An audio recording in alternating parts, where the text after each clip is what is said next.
Rewarded with virtuous and talented offspring for being charitable, benevolent, and altruistic.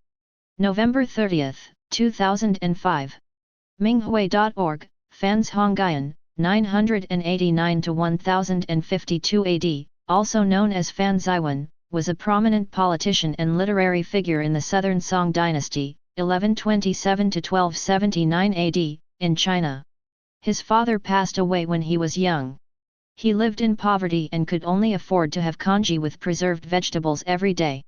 Yet poverty did not deter Fans Hongyan's enthusiasm in studying. He studied very diligently and believed it was his own responsibility to bring good fortune to the Chinese people. He often told himself, "A learned man should worry for the world before everyone else begins to worry. He should live comfortably and happily only after everyone else has a comfortable and happy life."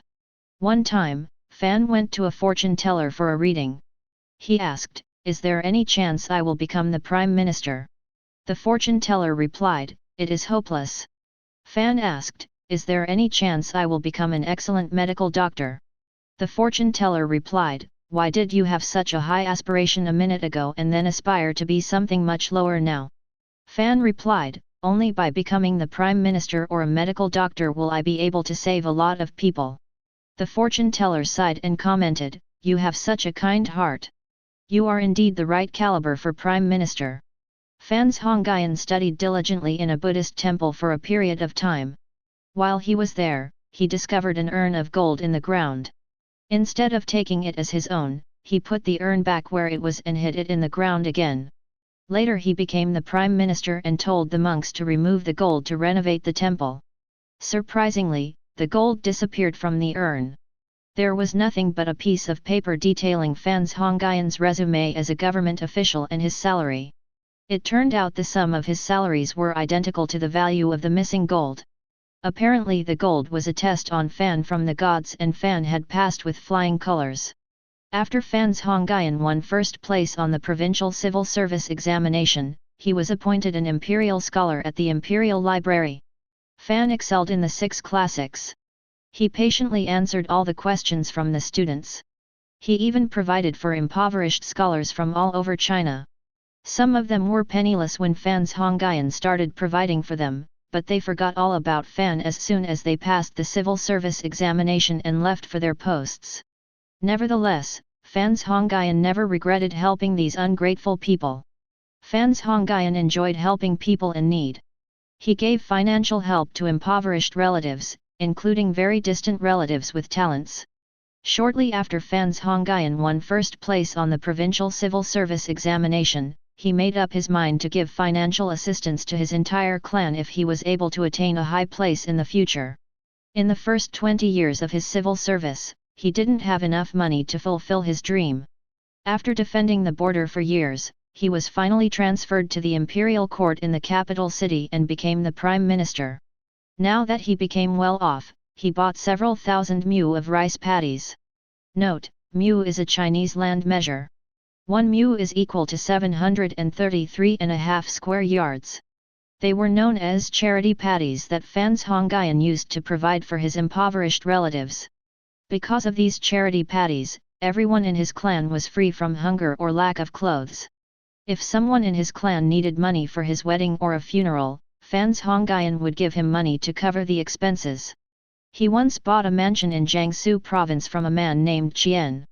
Before he moved there, a feng shui master told him that the location of the mansion had fantastic feng shui and that Fans Hongyan's offspring would rise to high places in the government if he moved there. Fans Hongyan replied, "In that case, I'd rather have people in Jiangsu attend school here so that they would all attain high places instead of having only a single family enjoy prosperity." So he converted the mansion into a public school. Fans Hongyan's second son, Fan Chunren, also became a very famous prime minister in the southern Song dynasty. When Fans Hongyan was working as a political advisor, he once had his son Chunren ship 500 buckets of wheat back to his hometown in Suzhou.